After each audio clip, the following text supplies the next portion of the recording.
Segala sesuatu kita nilai berdasarkan konteks. Keputusan yang kita buat didasarkan pada apa yang tersedia di dalam pikiran kita dan yang menurut kita baik saat itu. Tidak ada yang jelek dengan pikiran seperti itu. Kita hanya perlu lebih sering menilai manfaatnya dan mengontrolnya untuk efektivitas diri kita. Salah satu proses yang membentuk model dunia kita disebut distorsi. Dari waktu ke waktu, kita seolah-olah mempersiapkan diri dan sudah memutuskan untuk melakukan, merasakan, atau mengalami sesuatu sebelum hal itu terjadi. Kita memutuskan untuk membengkokkan makna sebuah situasi atau kejadian secara sengaja. Bahkan meletakkannya dalam konteks di mana kita merasa tidak bisa melakukan apapun untuk mengubahnya. Jadi, terlepas dari apapun yang terjadi, kita seolah-olah tidak mampu mengontrol perilaku kita atau maknanya terhadap diri kita, seolah-olah sudah diputuskan dan tidak bisa diubah. Kita telah mendistorsi kejadian dalam pikiran kita sehingga maknanya bagi kita tidak sesuai dengan apa yang terjadi, tetapi dengan apa yang telah kita distorsikan, entah itu perilaku seseorang, perkataan seseorang, kejadian, pikiran kita sendiri atau lainnya. Penghinaan dari seseorang bisa Anda distorsi di pikiran dengan tidak selevel, tidak usah ditanggapi. Dalam situasi normal dan dari segi makna, Anda bisa bereaksi atau merespon secara berbeda kalau Anda benar-benar memaknainya sebagai penghinaan. Namun, karena Anda mendistorsinya, tindakan Anda berbeda. Bayangkan saat seseorang mencoba menghibur Anda karena telah berbuat salah kepada Anda.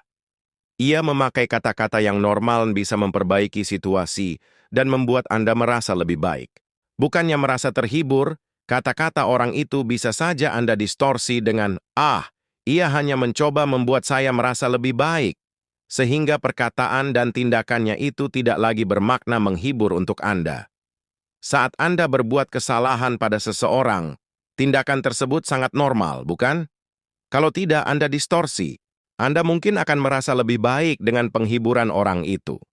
Inilah yang disebut sebagai keputusan sebelum keputusan. Artinya, sebelum menghadapi suatu situasi dan memutuskan sesuatu tentang situasi itu, kita telah membuat keputusan tentang apa yang akan kita putuskan saat situasi itu terjadi. Dari bangun pagi, kita bisa mendistorsi apapun yang kita akan alami hari itu dan tidak sadar dengan keputusan itu. Inilah self-hipnosis yang paling mudah. Dalam perjalanan mencapai suatu sasaran, kita bisa mendistorsi setiap kejadian yang akan kita alami dengan sebuah keputusan di awal untuk pantang menyerah dan sikap pasti bisa. Dengan distorsi di pikiran seperti ini, perilaku kita pun terdistorsi untuk pantang menyerah. Saat menjumpai kesulitan, distorsi ini membuat kita sangat fleksibel dan punya determinasi yang kuat. Saat menjumpai kejatuhan, kita hanya bersikap itu kebetulan saja. Jalan masih panjang dan masih ada banyak kesempatan. Orang-orang yang menyebut diri mereka motivator menggunakan berbagai distorsi untuk membantu diri mereka dan Anda bersikap berbeda. Mereka mengatakan, pasti bisa, maju terus, semuanya mungkin, dan lain-lain. Dengan membawa distorsi ini secara reguler dalam kehidupan Anda, hambatan pun terasa ringan. Jadi keputusan untuk menganggap hambatan sebagai hal yang ringan sebelum menghadapi hambatan itu sendiri. Keputusan sebelum keputusan. Pikirkan terakhir kali Anda ingin sekali membeli sesuatu. Seolah-olah Anda harus membelinya. Dan setelah membelinya, Anda justru heran kenapa Anda ingin membeli, dan barang tersebut telah bergabung dengan sekian banyak barang yang Anda beli, tetapi tidak terpakai.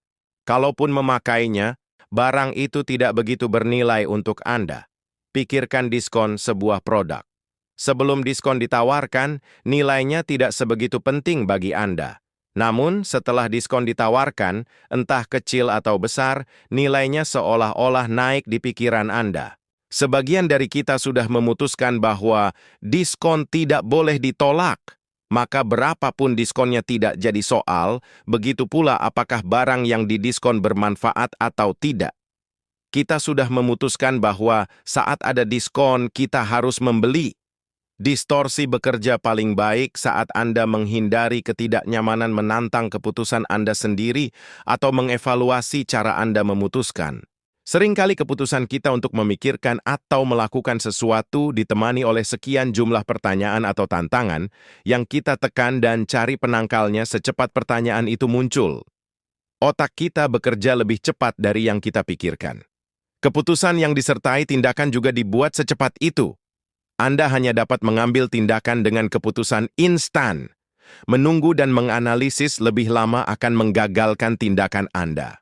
Jadi, untuk menunda atau mengacaukan keputusan Anda sendiri, Anda hanya perlu berpikir lebih lama dan menambah variabel pertimbangan. Mendistorsi lagi distorsi Anda. Ada kisah tentang keluarga miskin yang menggantung ikan asin di atas meja makan mereka. Sang bapak, ibu, dan kedua anaknya makan nasi putih saja sambil menghirup bau ikan asin tersebut. Mereka membayangkan makan nasi dengan lauk ikan asin itu. Ini merupakan bentuk distorsi yang luar biasa.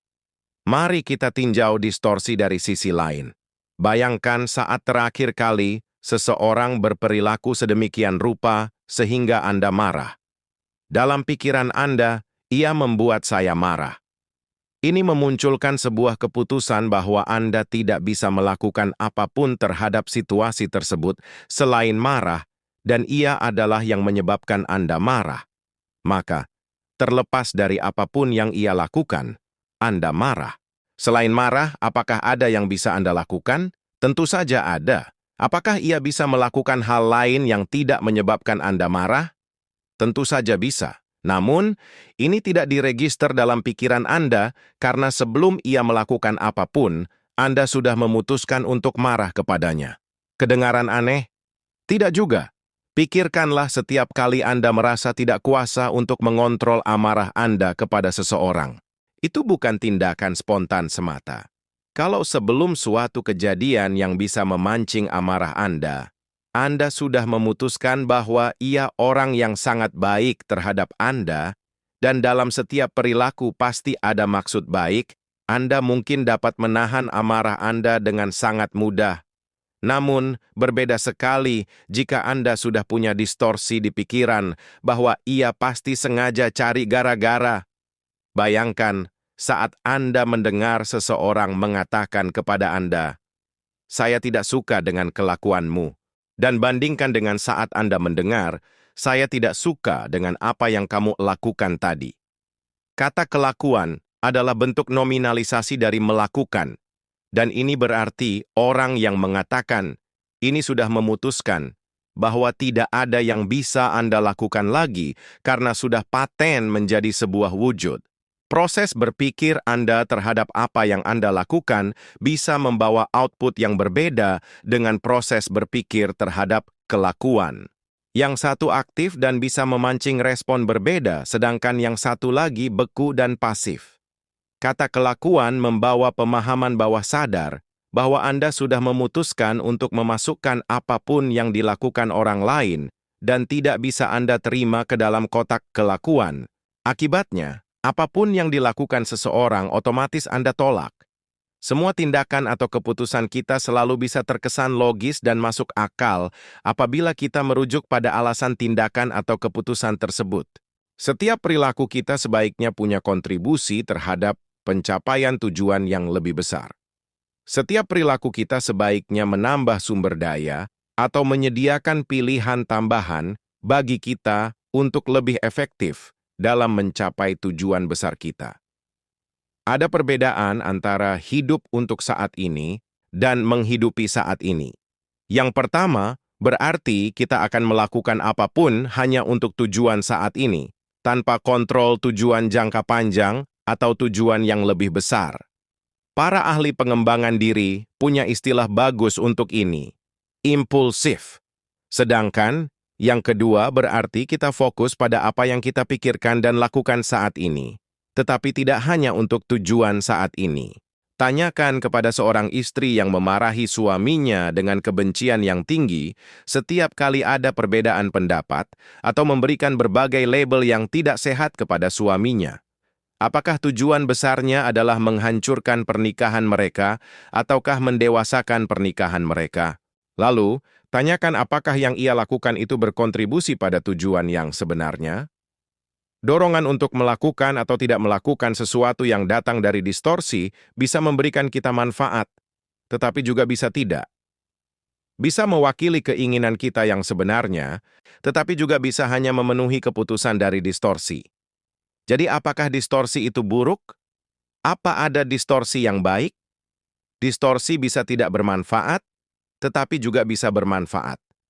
Bahkan bisa sangat bermanfaat, dan bisa sengaja kita manfaatkan untuk mencapai tujuan besar kita. Anda menganggap setiap pekerjaan ringan. Seberat apapun pekerjaan akan terasa ringan kalau Anda anggap ringan. Yang menarik adalah pekerjaan apapun akan terasa ringan oleh Anda. Sebab, sebelum mulai mengerjakan, Anda sudah memutuskan bahwa pekerjaan itu ringan. Jadi, walaupun pekerjaan itu dianggap berat oleh banyak orang, itu tidak jadi soal. Tidak ada guna mendistorsinya. Keputusan sebelum keputusan. Inilah distorsi yang bermanfaat, terutama kalau tujuan yang lebih besar adalah mendapatkan promosi jabatan atau kenaikan gaji misalnya. Saat percaya bisa melakukan sesuatu, walaupun belum melakukan, Anda telah melakukan distorsi. Saat percaya bahwa sebuah target bisa dicapai, Anda akan melewati setiap hambatan, tidak peduli dengan setiap godaan untuk berhenti dan menyerah. Distorsi seperti ini membantu Anda menjadi lebih efektif. Bayangkan Anda bangun pagi dan memutuskan bahwa hari itu akan jadi hari yang membahagiakan bagi Anda. Apapun yang terjadi pada hari itu tidak relevan lagi karena Anda akan merasa bahagia dan berperilaku bahagia.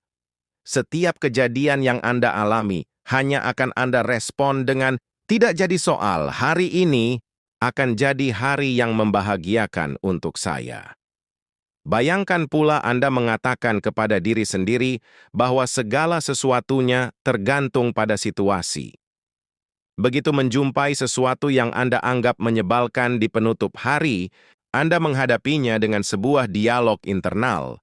Sekarang, rusaklah hari yang seharusnya bahagia ini. Ada dua distorsi saat Anda mengucapkan dialog itu. Pertama, situasi tidak mengizinkan Anda untuk mendapatkan satu hari penuh kebahagiaan. Kedua, apapun yang telah membahagiakan sepanjang hari sebelum kejadian yang Anda anggap menyebalkan itu menjadi buruk seketika. Ingat dengan pepatah, akibat nila setitik, rusak susu sebelanga. Ini distorsi yang kuat sekali. Kenapa hanya gara-gara nila setitik, susu satu belanga harus rusak semua? Kenapa hanya gara-gara satu kejadian, semua kejadian lain harus ikut menjadi buruk? Seseorang menikmati masa pernikahan yang indah selama 5 tahun. Namun, pada 1 bulan terakhir di penghujung akhir tahun kelima itu, pasangannya tergoda oleh orang lain dan berselingkuh. Simak baik-baik kata-katanya. Rusak sudah pernikahan indah yang telah dibangun selama 5 tahun. Distorsi ini sangat kuat karena merupakan repetisi dari pepatah yang telah kita kenal sejak SD. Akibatnya, beban yang harus ditanggungnya terlalu berat. Kenapa? Karena sekarang bukan lagi 1 bulan terakhir yang mengganggu, tetapi 5 tahun yang buruk. Dan biasanya distorsi lanjutannya lebih menarik lagi. Rusak sudah masa depan saya dan hidup saya sudah tidak berarti lagi. Atau saya tidak akan percaya lagi pada orang lain.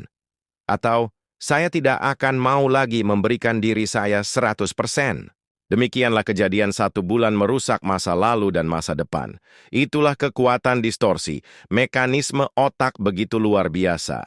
Saat hendak memetakan semuanya ke dalam format evidence-based, para ahli pun tidak bisa mengambil ukuran mutlak kerja pikiran dan efeknya terhadap realitas. Bagaimana Anda bisa menjelaskan fakta bahwa begitu Anda memutuskan untuk, misalnya, mengubah persepsi Anda dari yang buruk ke yang baik mengenai seseorang, suara orang itu langsung terdengar berbeda, sikapnya tampak berbeda, kita merasa jauh lebih dekat dengannya dan lain-lain? Bagaimana Anda menjelaskan fakta bahwa begitu Anda menyimpulkan seseorang yang tadinya Anda anggap baik ternyata buruk, wajah orang itu jadi memuakkan, suaranya jadi menjengkelkan, Setiap perilakunya jadi begitu mengganggu. Inilah kesaktian pikiran kita. Kita bisa memprogramnya sesuka kita dan hasilnya mengejutkan kita. Kita bisa mendistorsinya sesuka kita dan hasilnya mempengaruhi keputusan dan tindakan kita selanjutnya. Salah satu cara termudah untuk menangkal distorsi yang tidak bermanfaat adalah mengajukan pertanyaan sederhana ini secara sadar kepada diri sendiri. Apa yang akan terjadi jika saya tidak melakukan hal ini? Misalnya, saat merasa harus membeli sesuatu, Anda bertanya secara sadar, apa yang terjadi kalau saya tidak membelinya? Paksa diri Anda untuk menjawab pertanyaan ini. Lalu, kalau Anda mencari pembenaran, tanyakan apakah ini benar-benar penting bagi Anda dalam konteks tujuan Anda yang lebih besar. Saat Anda ingin memutuskan untuk tidak bisa melakukan sesuatu, tanyakan lebih dulu pada diri Anda. Dari mana saya tahu bahwa saya tidak bisa? Bagaimana saya tahu ini tidak bisa dilakukan? Kita sebenarnya tahu apa saja yang tidak bermanfaat untuk kita lakukan. Bahkan kita tahu beberapa memang salah dan tidak bermanfaat, tetapi kita melakukannya lagi dan lagi. Dan karena kita sebenarnya tahu, menyangkalnya pun sebenarnya mudah. Bahkan kadang cukup dengan mengaplikasikan program menunda. Identifikasilah berbagai bayangan dan suara di kepala Anda sebelum melakukan sesuatu. Kedua hal itu cenderung mudah dideteksi dan dikelola. Mungkin Anda mendengar suara yang mengatakan, "Saya tidak bisa, saya tidak pantas untuk ini, saya akan gagal," atau lainnya. Lalu, ada bayangan atau visualisasi yang muncul di mana Anda melihat diri Anda gagal melakukan sesuatu, Anda tidak berdaya, Anda ditertawakan, atau lainnya. Jika demikian, Anda perlu menyadari bahwa semua yang Anda bayangkan itu belum terjadi, dan tidak perlu terjadi kalau memang tidak Anda inginkan. Ada suara yang tidak bermanfaat di kepala Anda, ganti dengan suara yang bermanfaat. Ada gambar yang tidak bermanfaat di pikiran Anda, ganti dengan gambar yang bermanfaat. Gambar dan suara di kepala kita adalah produk kita sendiri. Bisa kita munculkan, bisa kita rekayasa, dan bisa kita ganti.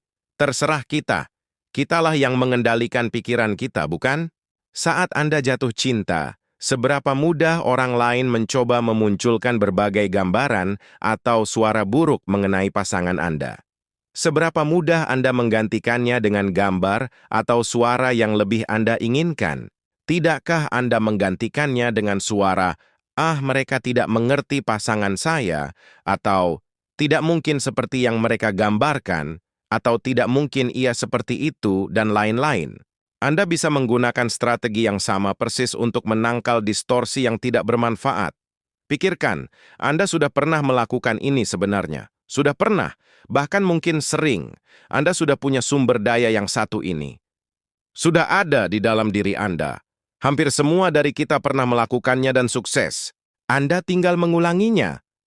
Perbedaannya hanyalah apakah Anda mau melakukannya atau tidak untuk meraih kebahagiaan Anda dan membantu Anda mencapai yang Anda inginkan. Putuskan sesuatu yang sesuai dengan tujuan besar Anda. Distorsikan sesuai dengan yang Anda inginkan, bukan dengan yang tidak Anda inginkan. Distorsikan sesuai dengan apa yang akan membuat Anda bahagia